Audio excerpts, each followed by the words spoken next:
Coming up on this episode of Echoes of Coventry. I was like about 17 or so at the bar. Just the right age. Perfect. Just the wrong age. But he enough was teenage lust. Yeah, exactly. Or teenage lost, one or the other. One leads to the other. Welcome to 1970s New York City, where Coventry, the legendary live music venue, originally the Popcorn Pub, became a stepping stone for younger generation bands like the New York Dolls and Kiss, pioneering the transition from rock and roll to glitter, punk, and beyond. I'm your host, Jef Cantor, and this is Echoes of Coventry. New York City, call my name.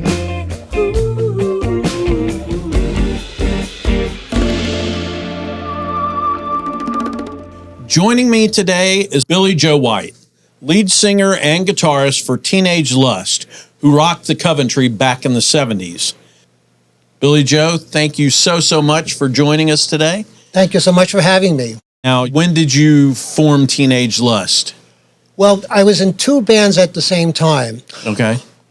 I was in David Peel in the Lower East Side. That was a band that was on Elektra Records and Apple. And that was a street punk band. Actually, David Peel in Lower East Side gets credit for being the first punk band. We were doing punk music on the street, up against the wall, MF. I do my bawling in the bathroom, have a marijuana. Mother, where is your father? He's at war. These were like pre-punk stuff. I mean, these were in the punk genre, but in a little earlier era. Mm-hmm. So that's how I got into it. We just used to go to Washington Square Park. We used to jam. We used to pass the hat around for money. Then all of a sudden, out of the blue, Elektra Records shows up, Peter Siegel, Danny Fields, and they said, well, this is very interesting. So would you like a record deal? Okay. All right. So what happened then was something amazing. On Elektra Records, with our genre that we got signed, who did we get signed with? The MC5. What? Who else did we get signed with? The Stooges and Iggy. Mm-hmm. It was like totally amazing. And, you know, that's really the kind of the beginning of the movement, when people were starting to really do a little bit of glam rock. They were tired of being, you know, hippies. And so the other band, Teenage Lust, you formed that at the same time? Yes. The street punk band only had so much legs. Mm-hmm. And, you know, it could only go so far. So Harold Black, another guy from David Peel, he tried this glam rock band, Teenage Lust. And we never got the record deal that we really wanted, but we were signed to Associated Booking, Premier Talent. We played with everybody. I mean, one of our biggest shows was the Academy of Music New Year's Eve, 1974. Mm-hmm. It was Teenage Lust, Iggy Stooge, and Blue Oyster Cult. Special, unannounced, first time in New York City, Kiss. So Kiss opened up at Teenage Lust. But the irony of that is, did the same thing at Paul's place at Coventry. Mm-hmm. They played there. Yeah. Now, your band had 3 female singers in it too, yes, right? Yes, the Lustettes. Whose idea was that? I think it was mostly Harold's idea, Harold Black. It gave us a little something different. Sure. And I'm going to tell you, it allowed us to play a lot of places that we probably wouldn't have been able to play, aside from the regular rock places. Mm-hmm. I mean, we could go on the road. We could do shows in colleges.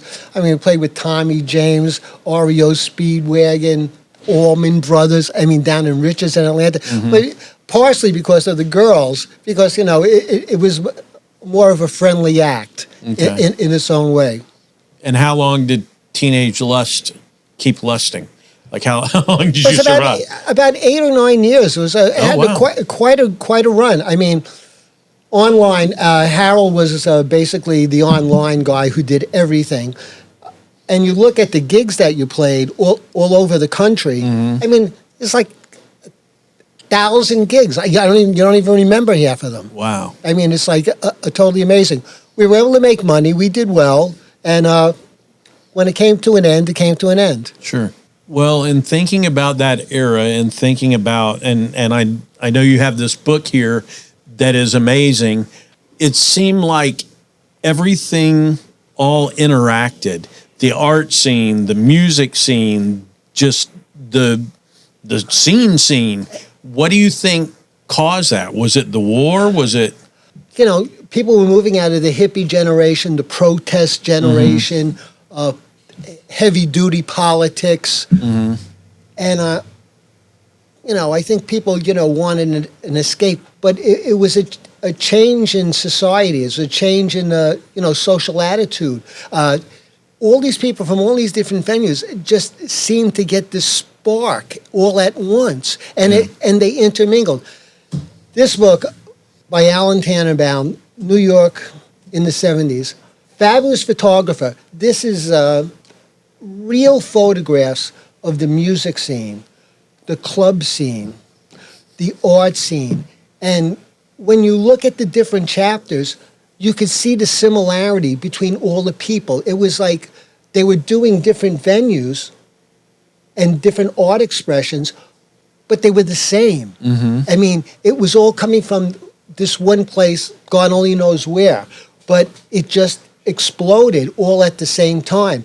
And you could see, you know, from the art scene, de Kooning, Rauschenberg, Cy Twombly, Andy Warhol, all these people, that's how much creativity was going on.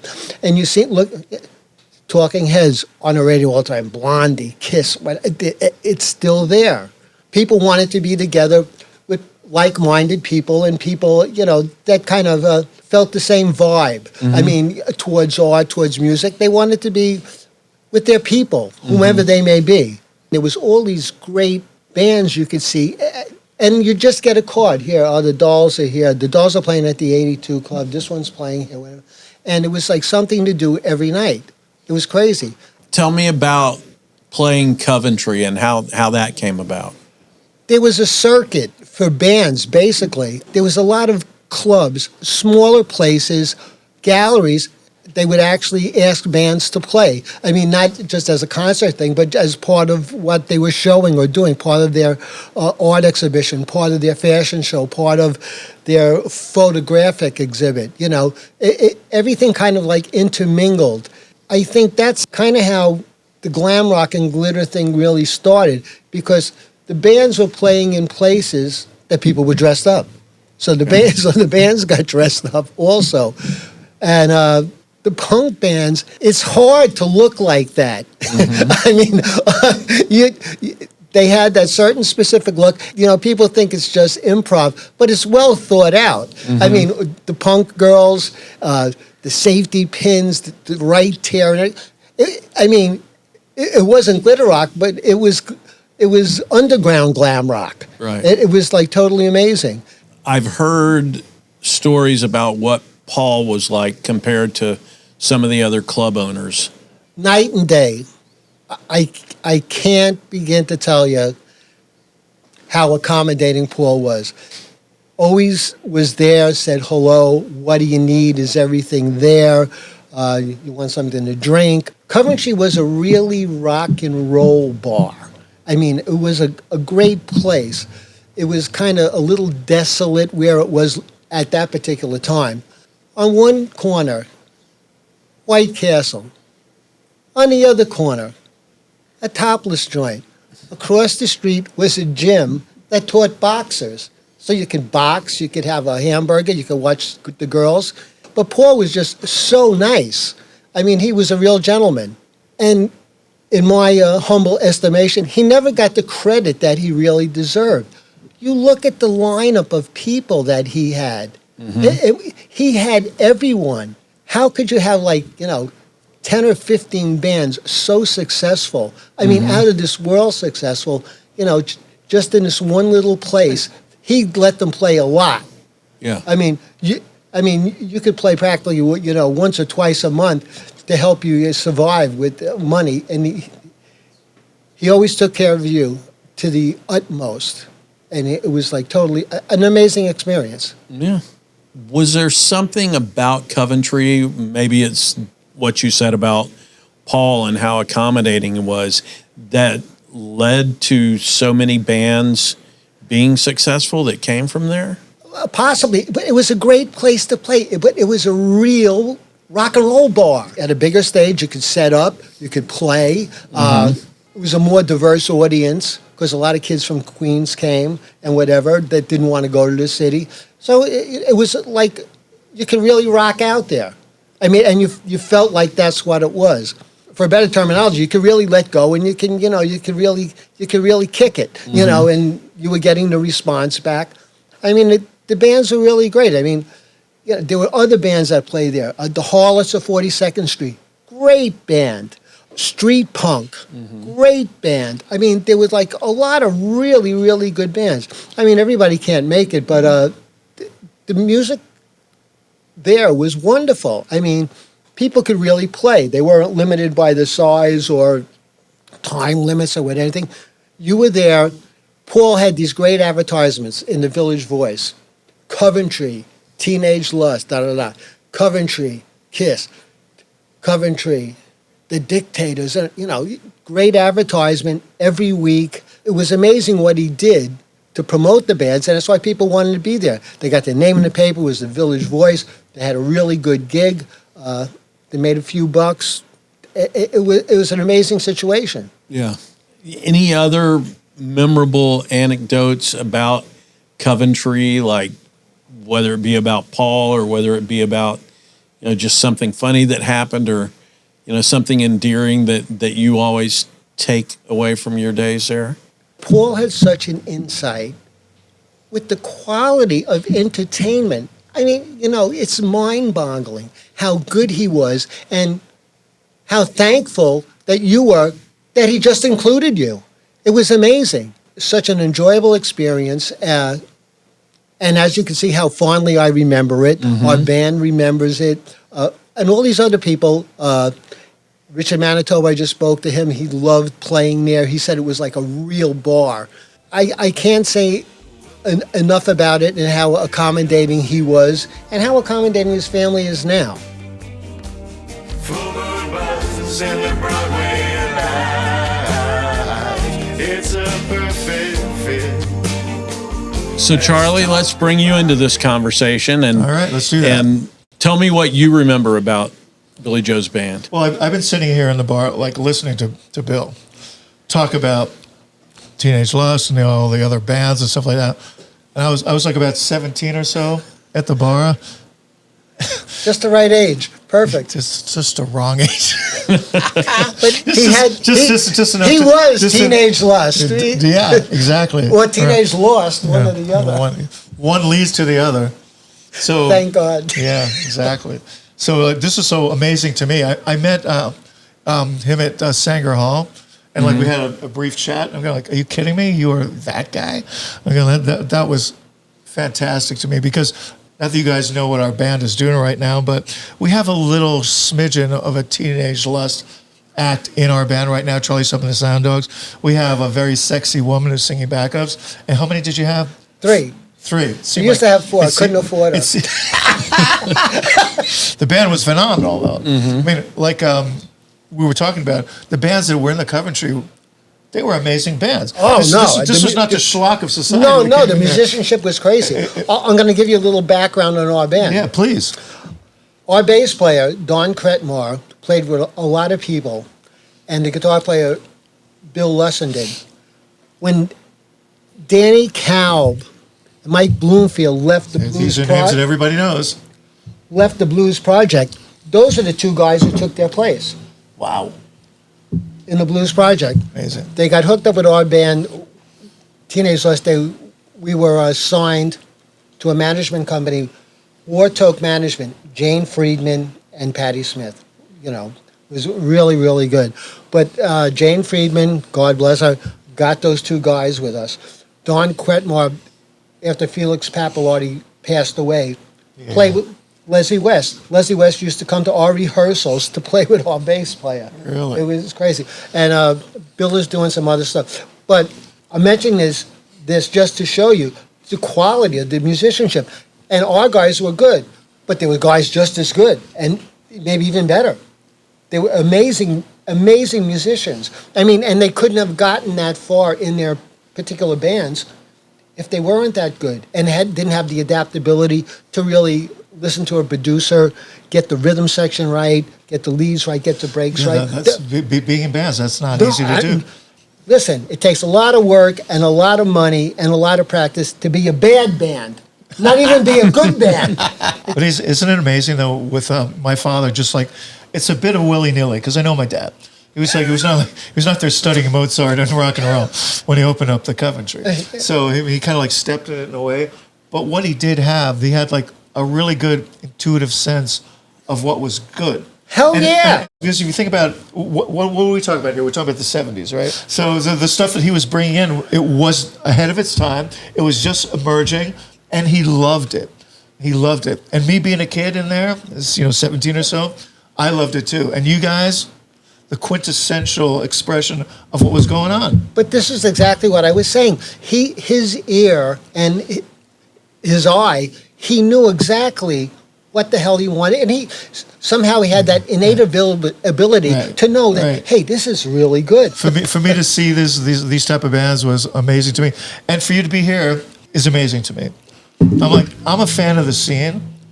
I was a young kid. I was like, the music I was playing was like Creedence, maybe the Allman Brothers, stuff like that. I had no idea you could express yourself the way you guys did, and then. I don't know if that's a good or bad thing. but we tried our worst. Yeah, you definitely did a good job at that.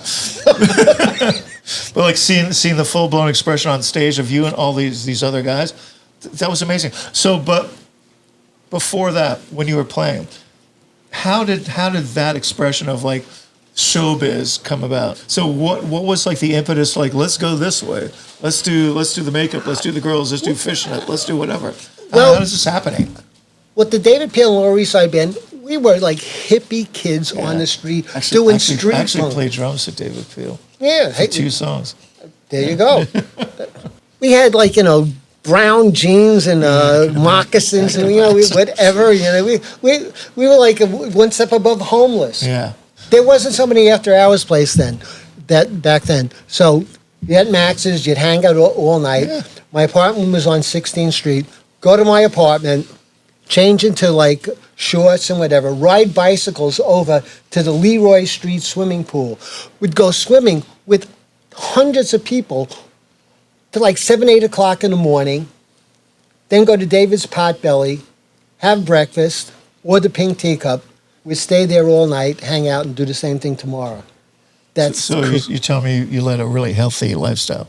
Absolutely. Yeah. It was just so improvisational. Everything just happened. It was fun. It was rock and roll. The Coventry was, in a really weird way, I wasn't aware of it. Being in the city on the Upper East Side, there's always like, social destruction going on. But like when I went... social distortion. Distortion. When I went to Queens, either in a van with no driver's license or on the train, this was a coming out experience for me. This was like... wow, there's a whole other world here.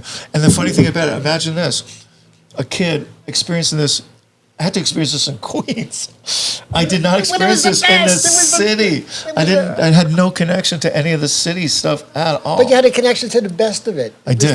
You're right. It was the best of it. And now sitting here with you, I know, in retrospect, it was the best of it. Really? It was like, I thought it was amazing, but now I know through the years, through discussing it, through talking to people, so many people say the same thing you do, that the Coventry is what is the Bermuda Triangle. The plane went down, we never found it, nobody's talking about it. It's like, but what? That's a fabulous analogy. I'm going to tell you, you hit it out of the ballpark with that. I can't tell you. Yeah. And that's exactly it. Why not you? Why? Exactly. What happened? Right. But for me, it's a little weird because my father is the guy who did it. So, and you know how like fathers and sons are. I can like glorify him only so much before like I get a little nauseous. Yeah. But this is well worth it because I mean this is an amazing thing, and it wasn't predetermined. It wasn't not necessarily planned. But so what? Kismet. Kiss me. Absolutely. Not KAS me, but okay. You kiss my, but Right. Okay. But that's what's so great about the Coventry. no, absolutely. Yeah. I mean, but what it's really heartfelt now. Thank God it's finally getting recognized. Thank God. Thank God it's we're still here to It's talk coming about to it. the fore. People are tired of talking about Max's. They're tired of talking about Mickey. They're tired of talking about CB's. They're tired of talking about Hilly's. Let's talk about something that really happened. There you go. I'm going to reiterate this Please. forever. Your father never got the credit that he really deserved in the music industry, supporting and perpetuating the rock scene at such a high level. Yeah. I mean, yeah. Your dad actually had better acts than the bottom line. Absolutely. No doubt about Yeah. it. You know, Because they were so trying to like find they're formulaic. They're like, do they meet these criteria? If this, my father's going just play.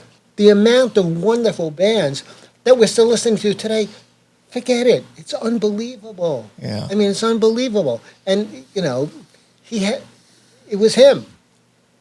It was him. You know, in all his Paulness, it was definitely him. Because the way he approached things was, I'm going to be like serious about certain things, but open about most things. Yeah. I'm not going to decide what's good and what's bad. I'm going to let people come, and they can decide what's good and bad. Yeah, I mean, really. part of it was revenue, but not only that.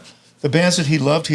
Whether they brought one person, nobody, he still would support them. So No doubt about it. Yeah. And I've said this 1,000 times. If he liked you, and if he didn't like you, you still got to play. You're the opening that act. was me. Well, look, you graduated. Now you're the closing act. What the hell? right. You got promoted. Yeah. At the Coventry. That's right. Let me ask you this. When you weren't on stage, were you still glittery when you were off stage? Yeah, a little bit. Yeah. Did you enjoy that? Or No, was but it just... It's like, it's like if you're a garbage man, you put the suit on and you go. Who the hell enjoys high heels, for God's sake? I don't know. No, Not me. I had, but I had never really played nice glitter. platforms, jeans, and you wear the belly shirts and whatever. I looked a lot better then, but You still look pretty good. You still look pretty good. yeah, There you go. forget it. I could give King Tut a run for his money. I hear you do yoga. Whatever. I'm out of questions. I literally am. You're out of questions. I'm out of Tito's. Let's color her out for right now. What do you say? Yes? Oh, come on. Forget it. You're more amazing. Out of here. Thanks for joining us on this episode of Echoes of Coventry. Don't forget to follow us on social media at Bliss Street NYC on Facebook and Instagram, and at The Sound Dogs on Facebook and Instagram to keep up with the latest episodes and behind-the-scenes content. Stay tuned for more tales from New York's homegrown rock and roll scene, and I'll catch you around the neighborhood.